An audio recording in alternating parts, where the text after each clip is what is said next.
Paz do Senhor, meus irmãos, Deus abençoe cada um de vocês. Hoje nós vamos dar continuidade à leitura da Palavra do Senhor e hoje nós vamos ler os dois últimos capítulos de Hebreus, capítulos 12 e 13. E vai ser uma bênção, que o Espírito Santo agora possa falar ao seu coração em nome de Jesus. Capítulo 12 diz assim: Portanto, uma vez que estamos rodeados de tão grande multidão de testemunhas, livremo-nos de todo o peso que nos torna vagarosos e do pecado que nos atrapalha. E corramos com perseverança a corrida que foi posta diante de nós.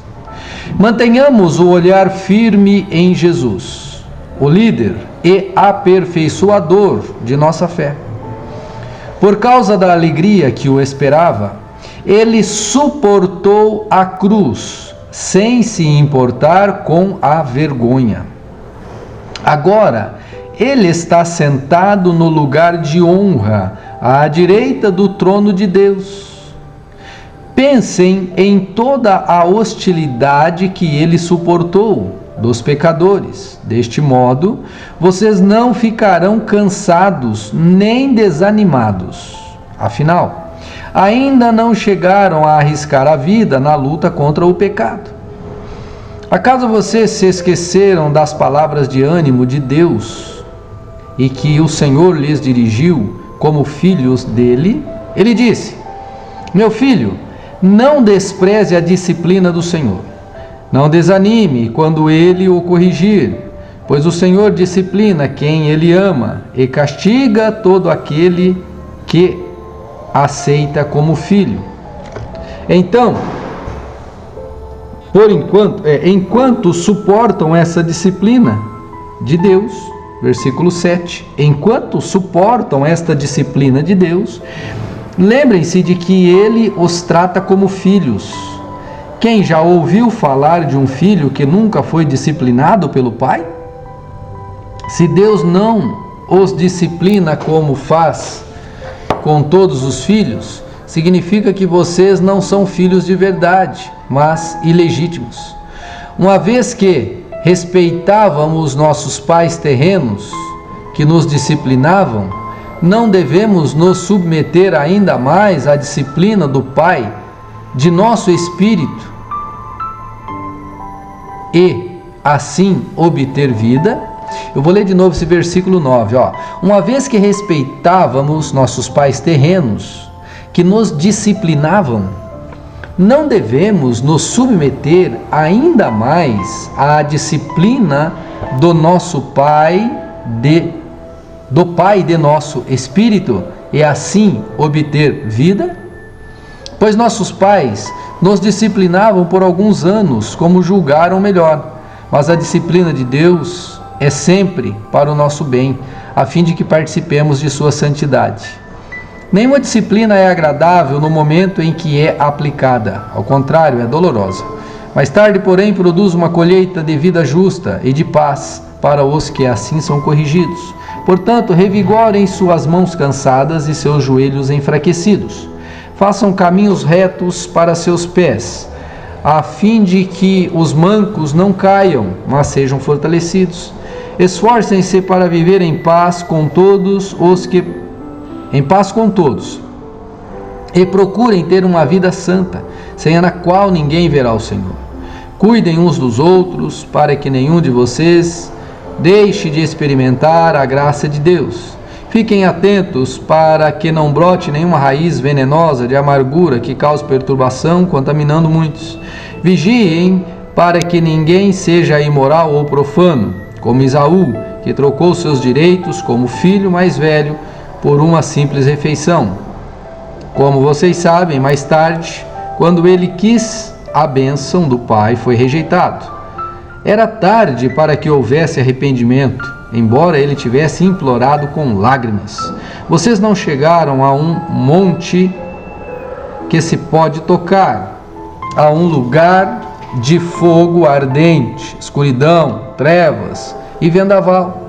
Ao toque da trombeta e a voz tão terrível que aqueles que a ouviram suplicaram que nada mais lhe fosse dito, pois não podiam suportar a ordem que recebiam. Se até um animal tocar o monte, deve ser apedrejado. O próprio Moisés ficou tão assustado com o que viu, a ponto de dizer: fiquei apavorado e tremendo de medo. Vocês, porém, chegaram ao monte Sião, a cidade do Deus vivo, a Jerusalém celestial, aos incontáveis milhares de anjos em alegre reunião, à congregação dos filhos mais velhos, cujos nomes estão escritos no céu, e a Deus, que é juiz de todos, ao Espírito dos justos no céu, agora aperfeiçoados, a Jesus, o mediador da nova aliança, e ao sangue aspergido, que fala de coisas melhores do que o sangue de Abel. Tenham cuidado para não se recusarem a ouvir aquele que fala, porque se aqueles que se recusaram a ouvir o mensageiro terreno não escaparam, certamente não escaparemos se rejeitarmos aquele que nos fala do céu. Quando Deus falou naquela ocasião, sua voz fez a terra tremer. Mas agora ele promete: mais uma vez, farei tremer não só a terra, mas também os céus. Isso significa que toda a criação será abalada e removida, de modo que permaneçam apenas as coisas inabaláveis. Uma vez que recebemos um reino inabalável, sejamos gratos e agrademos a Deus, adorando-o com reverência e santo temor, porque nosso Deus é um fogo consumidor. Capítulo 13. Continuem a amar uns aos outros como irmãos. Não se esqueçam de demonstrar hospitalidade, porque alguns, sem o saber, hospedaram um anjo. Lembrem-se dos que estão na prisão, como se fossem vocês mesmos que estivessem presos. Lembrem-se dos que são maltratados, como se sofressem os maus tratos em seu próprio corpo. Honrem o casamento e mantenham pura a união conjugal, pois Deus certamente julgará os impuros e adúlteros. Não amem o dinheiro, estejam satisfeitos com o que têm, porque Deus disse: não o deixarei, jamais o abandonarei. Por isso, podemos dizer com toda a confiança: o Senhor é meu ajudador, portanto não temerei. O que me podem fazer os simples mortais? Lembrem-se de seus líderes que lhes ensinaram a palavra de Deus. Pensem em todo o bem que resultou da vida deles e sigam seu exemplo de fé. Jesus é o mesmo ontem, hoje e para sempre. Portanto, não se deixem atrair por ensinos novos e estranhos.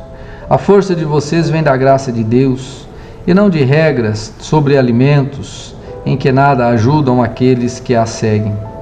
Temos um altar do qual os sacerdotes no tabernáculo não têm direito de comer. O sumo sacerdote traz o sangue dos animais para o lugar santo, como sacrifício pelo pecado, enquanto o corpo dos animais é queimado fora do acampamento.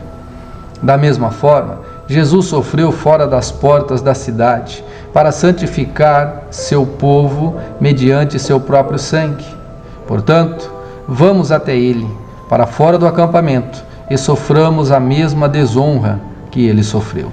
Pois não temos neste mundo uma cidade permanente, aguardamos a cidade por vir.